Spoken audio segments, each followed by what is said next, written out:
So there was explosive growth. There was great talent coming through the doors. You were able to sort of expand, occasionally having other designers come in, and so you did seasons at the Bama. Then you decided, Shelton decided, we're gonna build this campus. So how did the transition happen from being the resident theater company for the most part at the Bama Theater to now the Bean Brown Theater, which we're sitting in? Moving to a public service organization is the first thing that happened. And that is, it really started by changing our name from Tuscaloosa Community Players to Theatre Tuscaloosa. It's a very simple reason I did it. I got the idea from Theatre Memphis, which was the first that I knew that had a name like that. But Tuscaloosa Community Players does not say what we do. And I thought it's important that whatever our name was, it should identify what we do and where we are. So Theatre Tuscaloosa was the perfect name, I thought. And that sort of was the last step. Obviously, many years had passed. Well, I have a board now just by natural growth. An organization that involved a lot of professional people. First of all, my board of directors was 3 ladies. Kelly Reinhardt, who is still very much a part of the university system, Pam Parsons, and Sandra Ray. Those 3 ladies. Anyone who knows any one of them will know that I am talking about incredible A-type people. No matter what, they're not going to be a part of something that's not aggressive and growing and progressive. And it's the one time that can say that they could come up with ideas faster than I could get them done. So during their time with the organization, we had a permanent home downtown The T.R.L. Johnson Center. That we owned. They not only bought the property, but they led the charge with me to go to the city and get grants to help us build the home. We had a telephone number. I had an office, believe it or not. We had a shop where we could build our scenery. We had costume collections that were being kept on our property. And in fact, we ultimately ended up renting the property next to our property so that we can then have a little black box theater that we call stage right. And well, by this time also, we had started a little professional company that toured the state. There's so many things that happened during this time of explosive growth. You're no longer a one person. Correct. I had group. a staff. Who was some of your staff? The first person that I hired was Maya Michelson. She was the first managing director. She was everything. She was just everything to the organization that allowed me to design sets and do all of that sort of thing. There was a whole succession of people who were my technical directors. Charlie Dennis is beginning to come into my life again. He was a friend in Birmingham, and he had moved to Tuscaloosa and worked at the Arts Council. And Don Speed was actually the very first technical director of Theatre Tuscaloosa, and he was a halftime. So all of the pieces are now beginning to fall together. Well, one fine day we read in the paper that the University of Alabama had hired a new, when John Ross had retired, had hired a new head of the design department.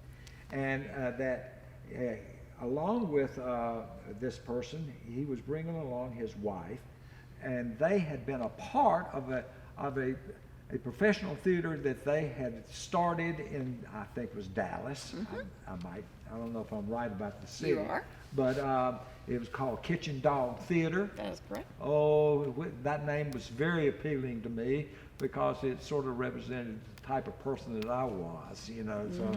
So for Doug Perry and myself, who by this time now, I had hired him back. Y'all kept trading back and forth. Yes. Well, our little thing with each other is when we would phone each other, which was very frequently, the first thing out of our lips was, "When are you going to hire me?" You know, it was a big joke. And he said, "When are you going to hire me?" And I said, "I can't afford you." And he said, "Well, you better find a way to afford me because I'm coming back home." So anyway, Doug is a part with me. And so I said, "Doug, this is scary. This is very scary." I think in their opening conversation that was published that they had shown an interest in perhaps even starting a theater here in Tuscaloosa. I thought I was going to lose my mind. And so I set up an appointment for Doug and me to have a meet and greet with Tina. And I can tell you where it was, at the Pearl Restaurant. I remember it. And so what we did is that we offered Tina a job. Duh. Maya had just left to go to Kentucky. Now, I don't know what was on in her mind, but she did accept our offer. And God bless her. She was wonderful. And I think your first position was your ticket service manager. Right. Maya had been the ticket office manager and sort of administrator and all that. And then Kentucky came along, and she had a passion for visual arts. So I just happened to land at the same time that Maya was moving to Kentucky, and then Doug was coming in to help start the professional theater. And I didn't know anybody in Tuscaloosa, and all I did was do theater, and I'd been starting theater companies, so I thought, well, might as well. I didn't know what was going on. Sure enough, you didn't let me even unpack. That's true. And so I became the ticket office manager, and I think that was a part-time job. You were great at piecing together jobs for all of us. And then because I directed, you also hired me to direct, and I've dabbled in some playwriting. Oh. So I did Brush Up Your Shakespeare. So now we've landed into, you have a bigger staff now. Right. And well, the first thing that you did actually, I think I'm right about this, is that you were in a wonderful production of Secret Garden. I was, and I That was auditioned. right. I remember auditioning, and not really thinking there was a role for me in that. But and I didn't want to tell anybody that I was a musical theater person because I had started doing this, more cutting edge theater. But my background was musical theater, and so I auditioned, and I didn't get a call back because in Dallas we would go through callbacks and stuff like that. And I thought, well, gosh, I hear I've moved into this town and I'm not good enough to even do theater. And then I saw my name I came up and it was listed on the door, and I was playing Mrs. Medlock. And I couldn't believe it because I didn't really know the show very well, but I just knew that I wanted to do something. And sure enough, that's sort of how our relationship started. Well, it became very, very apparent that you were going to be a valuable member of our organization from the beginning, because you brought some expertise with you. We were always interested in how other organizations did things, because we were making it up as we went along. So any information that we had. Plus, I felt like that if Tina was a part of our organization, that I could at least maybe get a one set design a year out of her husband. Right. Which would help me out immensely. Right. Now, while all of this is going on, after a while I get the word that I was told that Shelton State was going to be able to move away from Skyland Boulevard. So for 2 or 3 years, I knew that ultimately Shelton State was going to move. And I was told from the beginning, now go back to that explosive growth. And the standing that you hold in a community, it became apparent to them that they wanted Theatre Tuscaloosa to stay a part of Shelton. And so they told me that when they moved, they expected us to build a theater, and they wanted us, Theatre Tuscaloosa, to be a part of it. Theatre Tuscaloosa ended up to be one of the major fundraisers for the theater being built, because quite frankly, by the time it was time to build the theater, that the only way that it was going to get built is if they had an outside source to help. And Theatre Tuscaloosa was the catalyst for raising the money that made this theater possible. And you designed this theater? Yes, I did, and I was very proud of that, because I sat in my little office and I got to do what very, very few people get to do. And I was told, design your theater. Tom Humphrey did this for every department. Every department that's going to be here says, you design your department, and we will do the best we can to do exactly what you tell us. And sure enough, they did that exact thing in almost every department. So when it became the theater, my theater, I was told I made some decisions that really I was trying to be a good citizen, and I was thinking, well, the way the world works is the only way I'll get this theater is if I build a structure or design a structure that will be able to be used as a convening structure for the school. And so here we are, and it has been, I think for both organizations, I think that it's been a wonderful partnership together. It has obviously given Theatre Tuscaloosa a stability that it would not have had we not been a partner. And I honestly can say, I don't think that Shelton, I can't say that it wouldn't be where it is, but it would have been a harder pull for them were it not for the audience that Theatre Tuscaloosa was bringing to the plate. I remember the year we moved our offices out here, but this was just, we literally would walk through those doors and it would just be, a hole and concrete, and we literally watched them build this. And you had the brilliant idea of finishing our days at the Bama with all musicals. Yes. And so in 1997, 98 or whatever, we're building this and we're doing all these musicals, and then you decide we're going to do all musicals to open this building. And I just remember it being the craziest, most amazingly creative time. We were worn smack out, but it was a glorious time to move into the theater in 1998. Well, Doug and I sat together before our last season at the Bama. And believe it or not, I mean, it was a very controversial thing for us to not be at the Bama. Mm-hmm. Most people thought it was very disloyal of us to move away from the Bama. Quickly, we moved because we had outgrown it. In order for us to be able to stay there, some very major structural things were going to have to happen at the Bama. And as the Arts Council board would say, well, you're the only ones that are requiring that.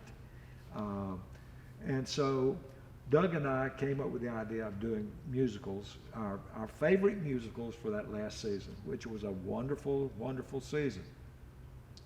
Now, on my board, there were very, very heated discussions about whether or not it was a smart thing for us to move. It was not just, outside, but our organization had some some very deep, hard discussions about whether to move or not.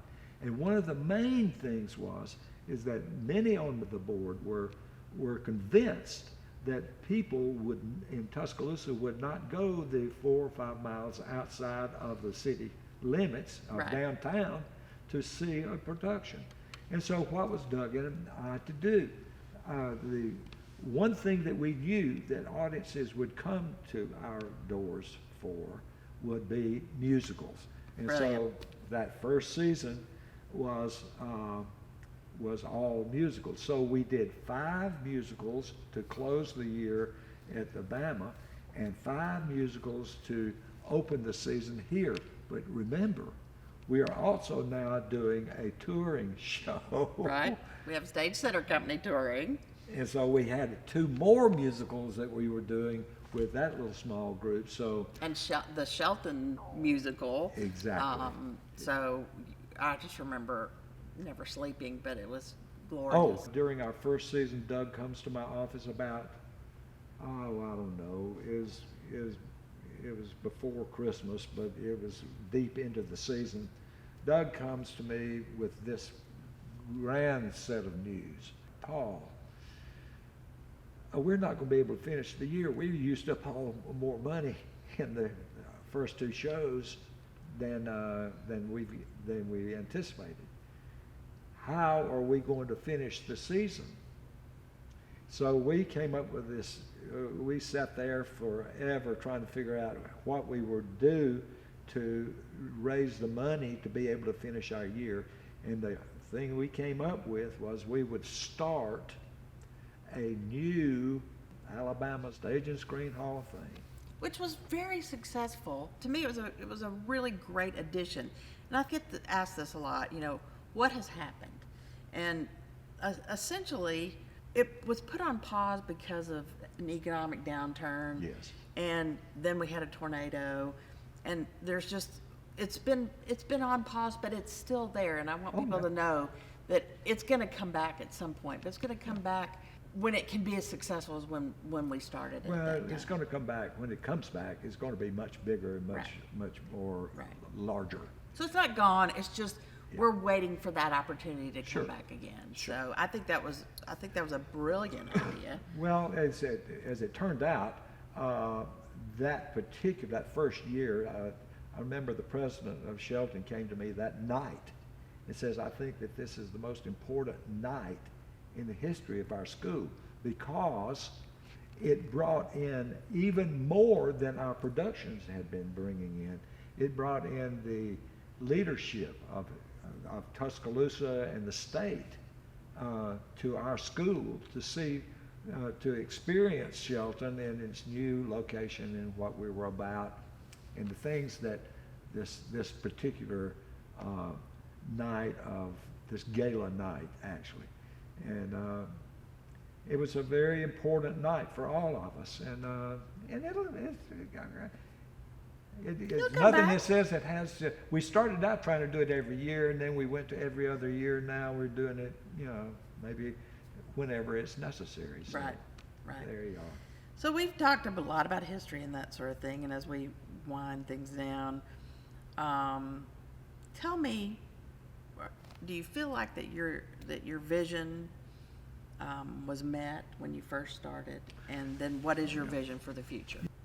The way things are with me had to do with my philosophy, and that has a lot to do with the people that influenced me.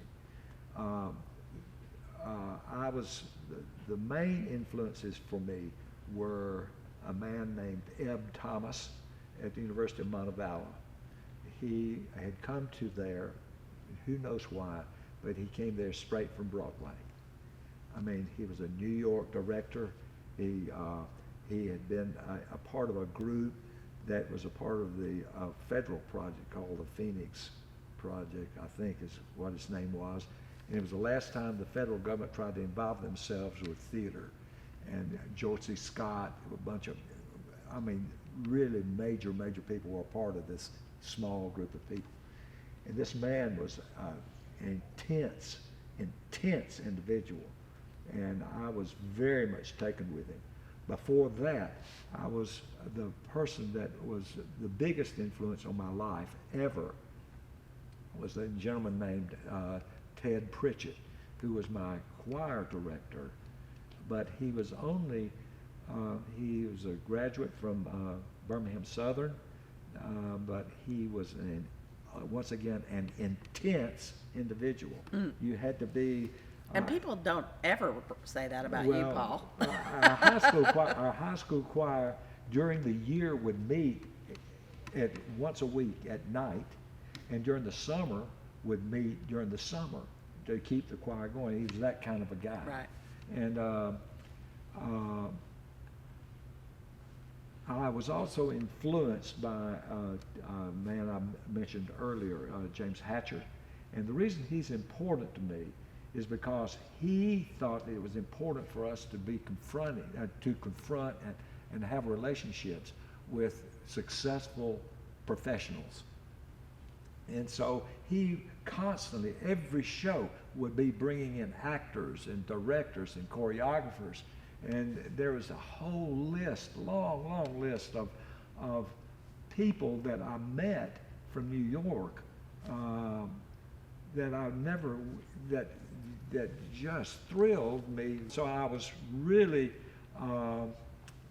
influenced very much by this gentleman. And the others you've already heard me mention, John Ross and Alan Bales and the people at the University of Alabama were very much a part of that. But I have, my philosophy was that the most important thing that we do is the product. I'm a product-oriented person, and I was through my whole career, and I never apologize for that, because to me, the audience person who, if he pays to come and see me, they don't come to see me learn. They come to see me perform, and they want their money's worth. So don't get me wrong. I think it's very important that the process be worthwhile to you. It has to have value.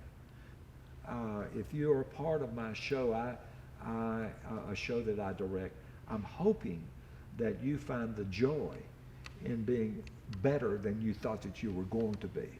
And I think I was proved right more than I was not. And I'm not going to say every time, but I have seen so many people on this stage, at the end of a production, come to me and say, I never thought that we would be this good. They just, to be so proud of something that was greater than themselves. So that has a lot to do with what sustained me. The other thing that sustained me was my wife. Most people give me a lot more credit for the Theatre Tuscaloosa success than I deserve. If you've ever been a part of a musical, you know that the things that make a musical memorable are the singing and the dancing and the look of a show. And Susan had more to do with that than most people realize. It's a joke around the theater family. My theater family, they would see Susan and I bicker at each other all the time, and what most people didn't realize, they can't appreciate how much I love this woman and what she has done for me. But we both were very much intense about what we were doing, and she would stick up for her ideas, and I'm thankful that she did, because she was, most of the time she was right. I don't know how I was so lucky to have found this person. We met in a play. I was playing Bud Frump in How to Succeed in Business Without Really Trying, and she was the dance captain. And within a year we were married, let's put it that way. And I just don't know how to explain it, but she, time and time and time again, would fall on her sword for us.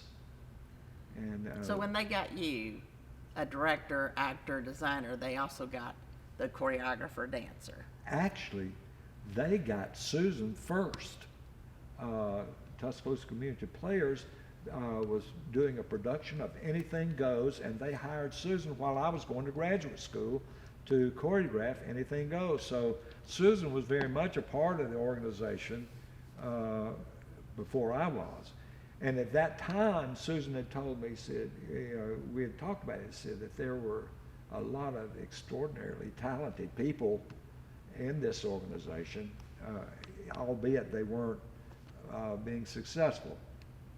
And their reason for their non-success had a little to do with the talent. Right. So that opened my eyes a little bit more in terms of wanting to take this position.